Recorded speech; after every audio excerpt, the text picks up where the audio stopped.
ایک سوال کیا کہ اگر کوئی انسان سحر نہیں کر پاتا یا سو رہا ہے سحر کے وقت کیا کرے؟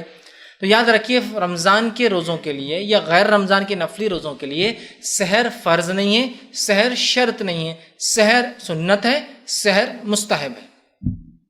تو اگر آپ کی سحر چھوٹ گئی کسی وجہ سونے سے، غفلت سے، آپ کسی پروگرام میں تھے، کسی کام میں تھے اور ارے سحرن بجاؤ یاد آ رہے میں ہوتا ہے نا کبھی، جیسے آپ تلاوت قرآن میں لگ گئے، کوئی نماز میں لگ گیا اور وہ بھول ہی گیا سحر کا وقت ہے نا، اب آ گیا، تو سحر کوئی شرط یا فرض نہیں ہے، آپ بغیر سحر کے روزہ رکھ لے۔ بہت سے لوگ غلط فہمی ہوتی کہ سحر شرط ہے، فرض ہے۔ بہت سے لوگ میں نے دیکھا لوگ 7 بجے روز نیند میں سے اٹھے دن میں مطلب، اور 7 بجے اٹھ کے ارے اب تو سحر کا وقت مطلب دن نکل گیا، لیکن سحر چونکہ ان کے نزدیک روزے کے لیے فرض تھی، 7 بجے پانی وانی پی رہے، کھانا کھا رہے اور پھر سو جا رہے وقت، اور کئی سالوں تک روزے رکھ رہے ایسے،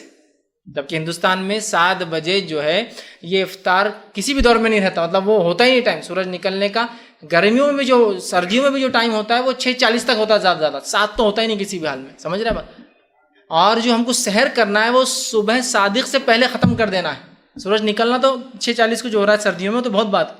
تو لوگ سمجھتے فرض ہے اور کبھی بھی کی جا سکتی، جب نیند کھلے، جب سحر کا ٹائم ہے،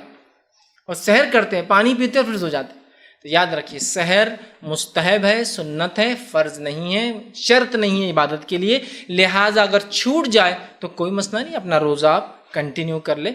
یہ الگ بات ہے کہ آپ کو صحت نہیں ہے، حالت نہیں ہے، تندرستی نہیں ہے، یا ایسی بیماری ہے کہ 12 گھنٹے تو بھوکے رہ سکتے لیکن 18 گھنٹے نہیں رہ سکتے نا، رات میں کھانا کھا کے سوئے عشاء کے بعد، اور کل کھائیں گے عشاء کے وقت 7 بجے، تو بہت لمبا وقت ہو رہا ہے نا، 18 گھنٹے، تو وہ ایک الگ چیز ہے۔ لیکن اگر اللہ نے صحت، توانائی، تندرستی دی ہے تو کوئی ضرورت نہیں اگر سحر چھوٹ جائے، لیکن میں ہرگز یہ نہیں کہہ رہا ہوں سحر چھوڑیے، سحر کرنا بہت اچھا عمل ہے۔ آپ صلی اللہ علیہ وسلم نے کہا کہ